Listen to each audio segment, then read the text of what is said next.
النبی الامی. کیوں؟ انور شاہ صاحب کا شعر سنو. امی لقب و ماہ عرب مرکزی ایمان، امی لقب و ماہ عرب مرکزی ایمان، ہر علم و عمل را کے مداری و مدیری. امی لقب و ماہ عرب مرکزی ایمان، امی آپ کا لقب ہے اور عرب میں آئے ہیں اور پوری دنیا کے ایمان کا مدار آپ ہے. امی لقب و ماہ عرب مرکزی ایمان، ہر علم و عمل را کے مداری و مدیری. شیخ سعدی فرماتے ہیں نگار من کے بمکتب نہ رفت و خط نہ نویش، میری محبوبہ جو نہ مدرسے گئی نہ خط سیکھا، بیکرم زئی او 100,000 مدرس شد. ایک اشارے میں ابو حنیفہ بخاری، شیخ عبدالقادر انور شاہ قیامت تک ان کے شاگرد ہیں، اور انہی میں بعض بے پڑھے ہیں. لا یعلمون الکتاب، جانتے نہیں لکھنا پڑھنا، الا امانیہ، مگر خواہشات ان کی بہت ہے. وَإِنْهُمْ إِلَّا يَظُنُّونَ، اور نہیں ہے یہ مگر گمان لڑنے والے. جاہل کی باتیں کیا ہوتی؟ یار ہم نے سنا ہے، یار ہم نے سنا ہے. اب تم نے الٹا سیدھا سنا ہے. سننے کا بچہ بات ایسی سنائے گا آپ کو جیسے دارالعلوم دیوبند میں شیخ الحدیث رہا ہے، اور جب نیچے سے دیکھیں گے مغز اس کا خالی ہوگا، کچھ بھی نہیں ہوگا. بات تو وہ کہو جس کی پشت پر علم ہو، جس کی دلیل اور برہان ہو. انہی میں سے بے ان پڑھ بھی ہے جو جانتے نہیں لکھت، الا امانیہ، مگر ان کے جھوٹے خواہشات ہیں. ابن عباس نے کہا الامانی ای الاکاذیب، جھوٹی خواہشات. امانی امنیہ کی جمع ہے، امنیہ کی. اور ایک منیہ ہے، منیہ. آئی سب منیہ کہتے ہیں موت کو. وَإِذَا الْمَنِيَّةُ أَنْشَبَتْ أَسْفَارَهَا تَرَى كُلَّ تَمِيمَةٍ لَا تَنْفَعُ.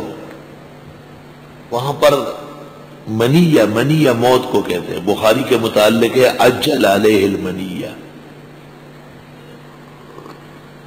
اس کا جمع منایا آتی ہے، منایا. اور منیت المصلی، خواہش آرزو. یار شیخ سعدی میں زبردست ادیب ہے. ویسے سنو کیا کہتے ہیں. یا لیت قبل منیتی یوما افوز بمنیتی، یا لیت قبل منیتی یوما افوز بمنیتی، نہر تلاتم رکبتی واذل املأ قربتی. گلستان کا شعر ہے. یا لیت قبل منیتی یوما افوز بمنیتی. ایک پیاسا عرابی جنگل میں پانی کے ارمان میں مر رہا تھا. اے کاش کہ مرنے سے پہلے میری آرزو پوری ہو جاتی، پانی کی نہر ہوتی جو میرے گھٹنے تک پہنچتی اور میں مشک بھر بھر کے پیتا.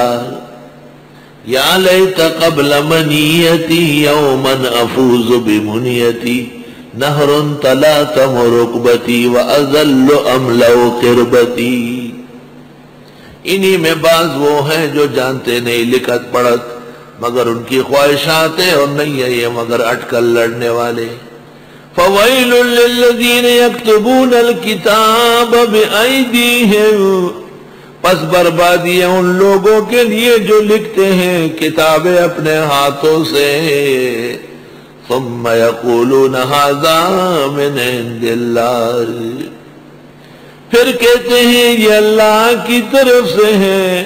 توریت زبور انجیل میں تبدیلیاں کر کے لیشتروا بہ ثمنا قلیلا، تاکہ لے اس کے بدلے میں دنیا فانی.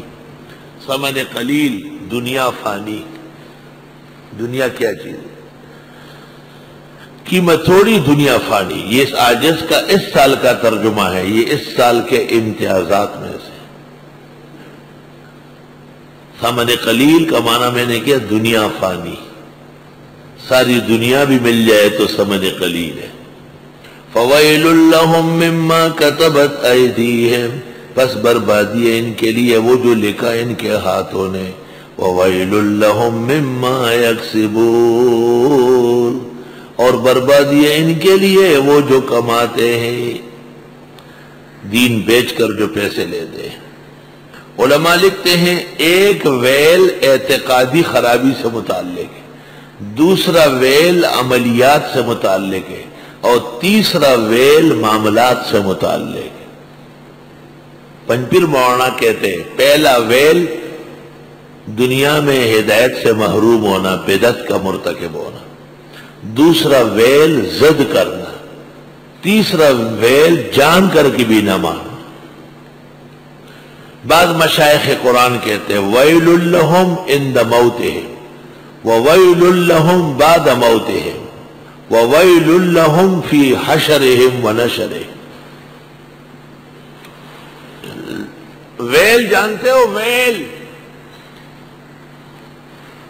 میراثی جو ڈول بجاتے ہیں، لوگ ان کو پیسے دیتے ہیں، اس کو ویل کہتے ہیں. ویل اللہ و یا بزمون قسمت کی نوی او یا بنیکان دکور تشرا ویلی بینا چھ پیسے نور کئی بیٹھم دا سے ہوئی ورد. ویل اس کے سر پہ یوں ڈالا. قوال کو جو دیتے ہیں وہ ویل ہے نا، ویل اللہ، تباہی ہے ان کے لیے. ویل وادن فی النار، جہنم میں ایک کھائی ہے، دوزخ روزانہ اس سے 70 مرتبہ پناہ مانگتی ہے. ایسی کھائی ہے کہ دوزخ بھی اس سے ڈرتی ہے. ویل ایک مچھلی ہے، ایک مچھلی ہے کہ سمندری جہاز کو خالی کان کرچنے سے الٹ دیتی ہے. اتنی بڑی ہے. سمندری جہاز سخرا سے کو سر گرائی جیسے سمندری جہاز 7-8 منزلہ پانی میں چلا جاتا ہے، اس کو پتہ بھی نہیں چلتا. آج کل سمندری جہازوں کے ساتھ آرے لگے ہوئے بڑے بڑے، وہ جب آ کے کرچنے شروع کرتے ہیں پائلٹ دبا لیتا ہے اس کو، کیپٹن، تو وہ آرا چلتا ہے، وہ کٹنی شروع ہو جاتی، بھاگ جاتی ہے، ورنہ جہاز الٹ جائے گا. ویل مچھلی اور شارک مچھلی بڑی مچھلیوں میں سے. حدیث شریف میں عنبر کا ذکر آیا. عنبر وقالوا، اور یہ اسرائیلی کہتے ہیں لن تمسنا النار الا ایاما معدودا، ہرگز نہیں چھوئے گی ہم کو آگ مگر دن گنتی کے. چند دن جو ہمارے بزرگوں نے گاؤ سالہ پرستی کی تھی، سامری کے بچڑے کا پوجا کیا تھا، ان دنوں میں شاید کہ ہمیں تکلیف ہو جائے، باقی پھر جہنم سے باہر آئیں گے. قُلْ اتَّخَذْتُمْ عِندَ اللَّهِ عَهْدًا، آپ فرمائیے کیا لے چکے ہو اللہ سے وعدہ، کوئی عہد و پیمان لیا ہے؟ فَلَن يُخْلِفَ اللَّهُ عَهْدًا، پس ہرگز خلاف نہیں کرے گا اللہ اپنے عہد کا. ایسا کوئی عہد نہیں. ام تقولون علی اللہ ما لا تعلمون، یا بولتے ہو اللہ پر وہ جو تم جانتے نہیں.